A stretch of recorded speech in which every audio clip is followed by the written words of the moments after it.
Hi, this is Ross from VSI.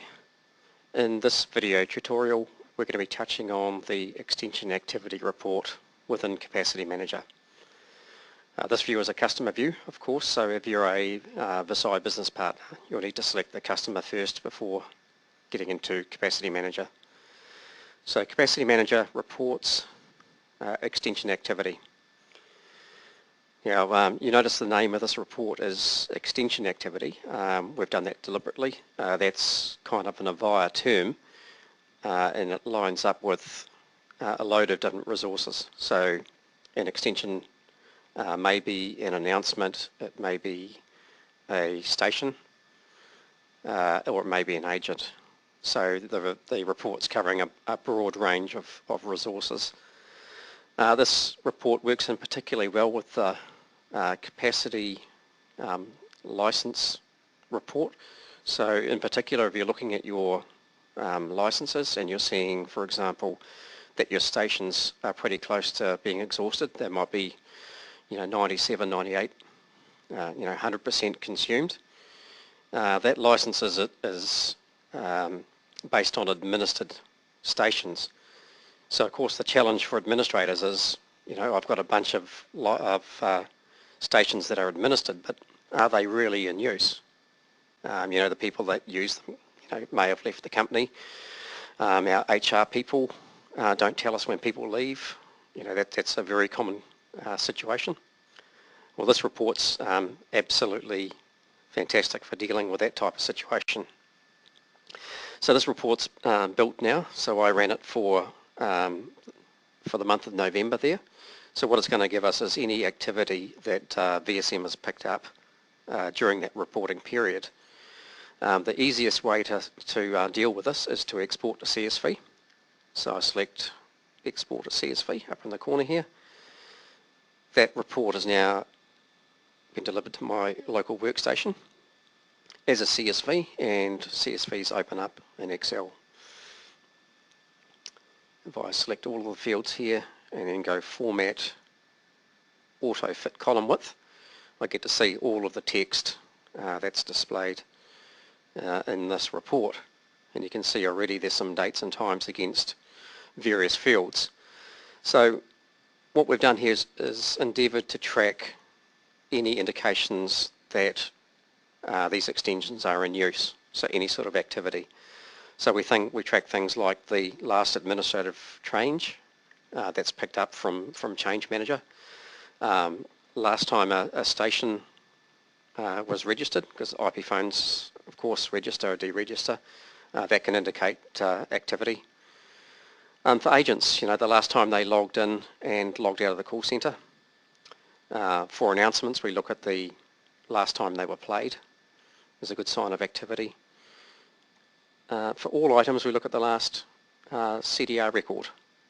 So if they're making and receiving a call that's generating CDR, we'll pick that up there. Things like last send all calls status change. So that's the user pressing the send calls button on their station. The same thing for EC500, so they're activating or deactivating EC500. Those things can be relatively static, but if they do change, we can pick them up. And of course the last message waiting indicator status change, that's a good indication of activity too, because that's the message waiting light on the phone going off and on, so that would indicate that they're receiving calls. So as you can see there's a number of different indicators we pick up that would infer that a station is in use or an extension is in use. If I highlight this, a very good way to look at this type of data is to use the data and then sort function. So for example, if we look at the last administrative change, we'll see the last time that change commands were used for these particular extensions. So these guys at the top here, they've all been changed during the month of November. We've got the date and time there, so there's a bit of activity going on. If we filter based on the last station registration, we're going to capture IP phones as they log in, and that also infers activity. So these IP phones here have all logged in, and the date and time shown on the report here. Another good thing to look at, we're looking at agents in particular. We can look at the last time an agent logged in. Yeah, we can see that these agents here are logging in, logging out. So there's activity there.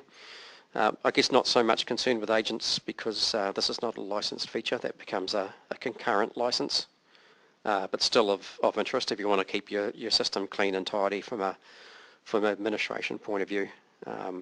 There's no use having a bunch of agents in there that have left the company a long time ago. We'll just jump on this last one here, the message waiting indication. It'll give you an idea of what it looks like as the message waiting light goes off and on. So we can see here a couple of people up here, a couple of stations. We've picked up the message waiting lamp has changed status. So all of that indicates activity.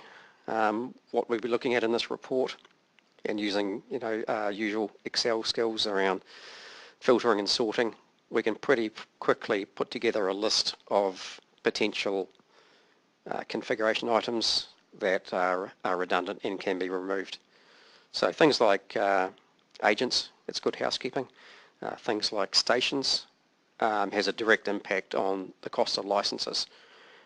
So it can actually be a real way to save money for your business by reducing that station count, that administered station count, and just having stations live that are actually required and in production.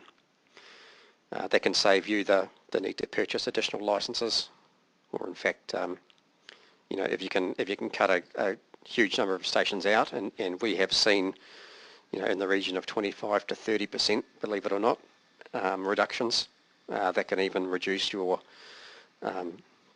need for station licenses. Those licenses can be parked or relinquished, and that in turn will reduce your maintenance charges.